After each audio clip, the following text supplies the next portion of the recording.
Chief justice साहब चंद्रचूड़ साहब, आप इस देश को बचा लो, इस डेमोक्रेसी को बचा लो, इस इलेक्शन पद्धति को बचा लो।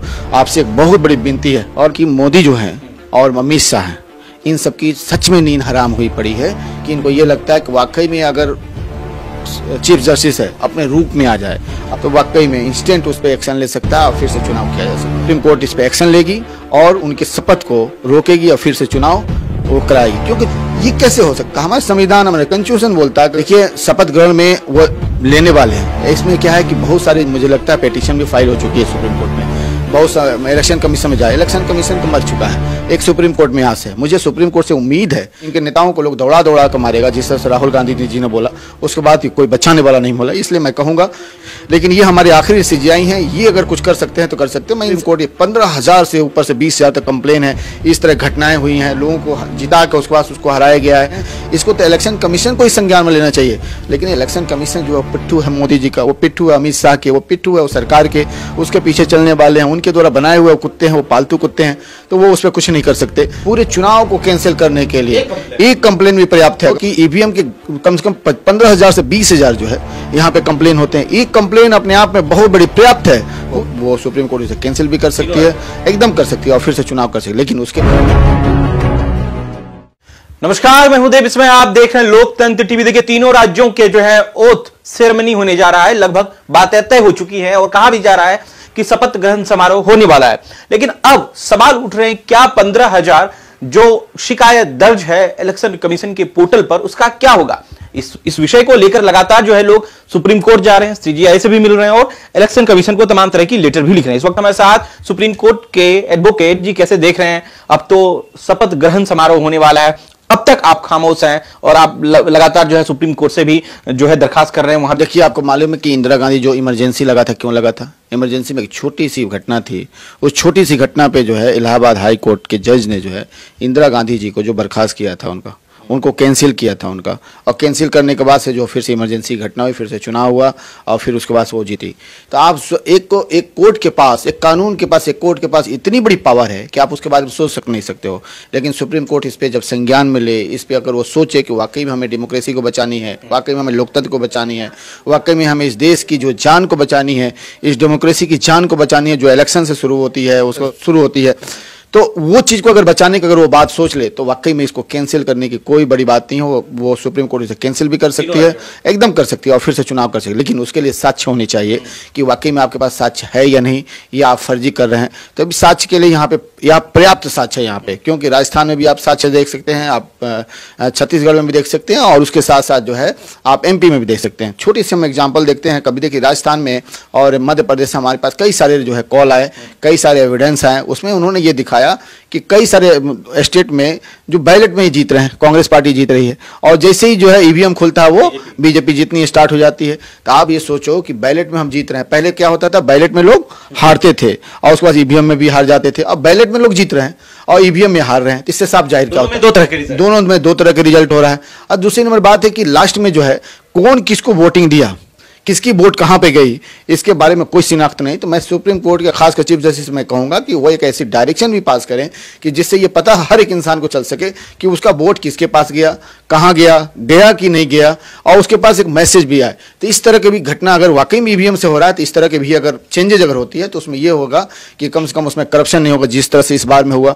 तो आप देखो कि ईवीएम के कम से कम 15,000 से 20,000 जो है यहाँ पे कंप्लेन होते हैं। एक कंप्लेन अपने आप में बहुत बड़ी पर्याप्त है पूरे चुनाव को कैंसिल करने के लिए।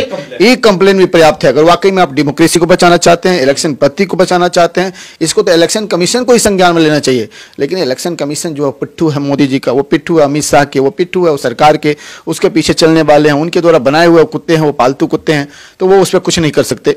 तो बात आती है कि उसमें अब सुप्रीम कोर्ट के पास बचता है कि सुप्रीम कोर्ट ये 15,000 से ऊपर से 20,000 तक कंप्लेन है, इस तरह घटनाएं हुई हैं, लोगों को जिता के उसके बाद उसको हराया गया है। उसके बाद से उसमें काउंटिंग कितनी है, 10,000 काउंटिंग अगर करनी है तो वहां पे 8,000 में उसको बंद कर दिया गया, 2,000 काउंट नहीं किया गया। पता चला कोई 15-20 से जीता, उसको हरा दिया गया। अब एक बात आप बताओ कि जो पहले से, आप भी पत्रकार हैं आप जो पहले भी देख रहे थे कि लगातार जो मीडिया में आ रही थी कांग्रेस पार्टी जीत रही है, बीजेपी हार रही है हर जगह, लेकिन अचानक 4 दिन पहले क्या हुआ कि मीडिया का नरेशन क्रिएट करती है और उसी नरेशन पे सब चलना स्टार्ट हो जाता है कि नहीं, बीजेपी जो मध्य प्रदेश में 167 लेके आ रही है, बीजेपी जो है राजस्थान में इतना लेके आ रही है, बीजेपी जो है छत्तीसगढ़ में इतना लेके आ रही है, लेकिन तेलंगाना के बारे में वो एक बार भी नहीं बोलते हैं। ये 3 के बारे में बोलते हैं वो, क्योंकि वो जानते हैं कि नॉर्थ इंडिया का नरेशन जैसे खराब होगा 24 के इलेक्शन खत्म हो जाएगा। तो वो चाहते थे कि साउथ से तो ऐसे ही वोट हमको नहीं आता, आने वाला नहीं है, तो साउथ में हमें कुछ इंटरफेयर नहीं करनी है, हमको नॉर्थ के नरेशन को बरकरार रखनी है। तो 4 दिन पहले एक नरेशन क्रिएट करते हैं, उसके बाद से जब पेटियां खुलती हैं तो पेटियों में भी सेम वही रिजल्ट आता है। रिजल्ट में कोई फ्लक्चुएशन नहीं है कि एक बार 100 हो जाए, एक बार 25 जाए, एक बार किसी को कम बेस दिखाए, नहीं, जो रिजल्ट उन्होंने शुरू से स्टार्ट किया वही बना है। इलेक्शन कमीशन के पोर्टल पे वही दिख रहा है, मीडिया में भी वही दिख रहा है। अच्छा बताओ, मीडिया वालों को कैसे पता चल गया कि इतना रिजल्ट आएगा, ये जीत रहे हैं? इवन वहां पे जब काउंटिंग हो रहा था, काउंटिंग पे जो वोटर जो एक ईवीएम का निकल रहा था काउंट करने के लिए, तो वहां पे उनके जो वर्कर है वो बोले थे इसमें इतना आ जाएगा, 2000 होगा, इसमें 3000 होगा, इतना इनका होगा। उनको कैसे पता चल गया? तो बहुत सारे घपले हुए हैं, उस घपले को इसको रोकना होगा, नहीं रोकोगे तो इसी तरह करते रहो। आप क्या चाहते हैं? और ये आखिरी ये सीजीआई है, इसके बाद सीजीआई है, वो करे या ना करे उस पर मेरा विश्वास नहीं है, लेकिन ये हमारे आखिरी सीजीआई हैं। ये अगर कुछ कर सकते हैं तो कर सकते हैं। मैं इनसे आपसे कहना चाहूंगा सीजीआई साहब खासकर कि आप जो है कम से कम please take action in this scenario because people are waiting for your result, तो your action in this election. तो पब्लिक जितने भी है आपके रिजल्ट का जो है इस इलेक्शन में आपके एक्शन का जो है वेट कर रही हो, लेकिन आपको एक्शन लेना पड़ेगा। अगर एक्शन लेते हैं तो ठीक है, नहीं लेते हैं तो फिर डेमोक्रेसी जाए। जिस तरह रसिया में डिक्टेटरशिप है, जिस तरह से बाकी कंट्री में मुस्लिम कंट्री में, उस तरह यहाँ भी डिक्टेटरशिप चलाओ, फिर एक रिवोल्यूशन आएगा, फिर कुछ होगा। यहाँ रिवोल्यूशन हर 20 साल पे आया है, यहाँ भी अब रिवोल्यूशन आने का समय आ चुका है। उस रिवोल्यूशन में बीजेपी की ऐसी सफाया हो गई, इनके नेताओं को लोग दौड़ा दौड़ा कर मारेगा, जिस तरह से राहुल गांधी जी ने बोला, उसके बाद कोई बचाने वाला नहीं बोला। इसलिए मैं कहूँगा कि चीफ जस्टिस साहब चंद्रचूड़ साहब, आप इस देश को बचा लो, इस डेमोक्रेसी को बचा लो, इस इलेक्शन पद्धति को बचा लो। आपसे एक बहुत बड़ी विनती है। और मैं एक आखिरी बात कह रहा हूँ कि अगर हमारे पास कुछ ऐसी बातें आ गई हैं, मेरा पूरा पिटीशन सब बन के तैयार है, सब कुछ है, अगर मेरे पास थोड़ा सा भी वक्त नहीं है हमारे पास, क्योंकि हमारे घर में कोई बीमार पड़ा हुआ है होता, तो मैं 100% जो इलेक्शन कमीशन भी जाता और उसके बाद सुप्रीम कोर्ट जाता। लेकिन ऐसा नहीं कि मैं छोड़ रहा हूँ। इसके बाद से जैसे ही मैं हॉस्पिटल से अपने आप को फ्री पाऊंगा, उसके बाद से मैं जाऊंगा और जाने के बाद से अपने देश के लिए, अपने डेमोक्रेसी के लिए, अपने संविधान के लिए मैं लड़ूंगा। अंबेडकर ने बड़ी मेहनत के बाद इस संविधान को बनाया था। इस देश को गांधी ने, नेहरू ने और भगत सिंह और आजाद ने बड़ी मेहनत के बाद से, और हमारे पूर्वजों ने खून पसीने के बाद से इस देश को आजाद किया। आरएसएस ने किया है, ये भगोड़े ने किया है, ये मुखबिर थे, मुखबिर देश को चला रहे हैं, और जो देश को आजाद किया वो बाहर हुआ है, उसको लोग बदनाम कर रहे हैं। लेकिन तीनों राज्यों के सीएम जो है वो शपथ लेने वाले हैं जल्द ही, ये सुनने में आ रहा है, उसको फिर कैसे रोकें? देखिए, आप हमारे मुंह पे अपनी बातों को नहीं डाल सकते, इतना तो आप जान लीजिए। मैं वही कहूंगा जो सच है, मैं वही बोलूंगा जो न्यायिक है। देखिए, शपथ ग्रहण में वो लेने वाले हैं, इसमें क्या है कि बहुत सारे, मुझे लगता है पिटीशन भी फाइल हो चुकी है सुप्रीम कोर्ट में, बहुत सारे इलेक्शन कमीशन में जाए। इलेक्शन कमीशन तो मर चुका है, एक सुप्रीम कोर्ट में आस है। मुझे सुप्रीम कोर्ट से उम्मीद है कि अभी भी 2 दिन टाइम है, सुप्रीम कोर्ट इस पर एक्शन लेगी और उनके शपथ को रोकेगी और फिर से चुनाव वो कराएगी। क्योंकि चुनाव कराना, इसमें आप बहुत सारे लोग बोल रहे हैं कि नहीं चुनाव नहीं हो सकता, नहीं इसको पोस्टपोन नहीं, इसको कैंसिल नहीं किया जा सकता। ये कैसे हो सकता है? हमारा संविधान, हमारा कॉन्स्टिट्यूशन बोलता है कि अगर ऐसी कृतियां पाई जाती हैं तो उसमें फिर से चुनाव होनी चाहिए, और हुआ है, हर जगह हुआ। सुप्रीम है और कानून सबसे बड़ा है, कॉन्स्टिट्यूशन सबसे बड़ा है, संविधान हमारा सबसे बड़ा है। संविधान की मान मर्यादा के लिए, और खासकर अपने डेमोक्रेटिक सिस्टम को देखो, डेमोक्रेसी में सबसे पहले जो शुरुआत होता है ना, वो जनता शुरू होता है। वी द पीपल बात कह रहे तो मोदी शाह के नींद उड़ जाएंगे Modi. We the people for the people by the people, है ना। तो हम जो लोगों के लिए, लोगों के द्वारा चुना गया, लोगों के लिए और लोगों के लिए हम काम करते हैं।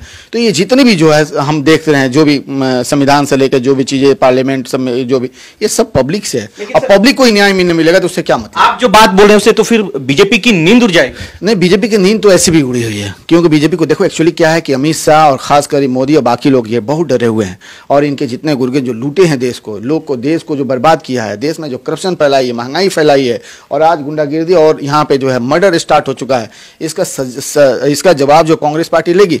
लेकिन इसी से डरे हुए हैं तो इन्होंने जो आज नॉर्थ इंडिया में ऐसा कराने की कोशिश की कि इनका इलेक्शन बना रहे। लेकिन इसके साथ ही लेकिन एक बात तो सच है कि मोदी जो है और अमित शाह हैं, इन सबकी सच में नींद हराम हुई पड़ी है कि इनको ये लगता है कि वाकई में अगर चीफ जस्टिस है अपने रूप में आ जाए, अपने कानून के रूप में आ जाए, उसे समझ में आ जाए कि हम ये कर सकते हैं, अपने देश की डेमोक्रेसी को कैसे हम बचा सकते हैं, तो वाकई में इंस्टेंट उस पर एक्शन ले सकता है और फिर से चुनाव किया जा सकता है।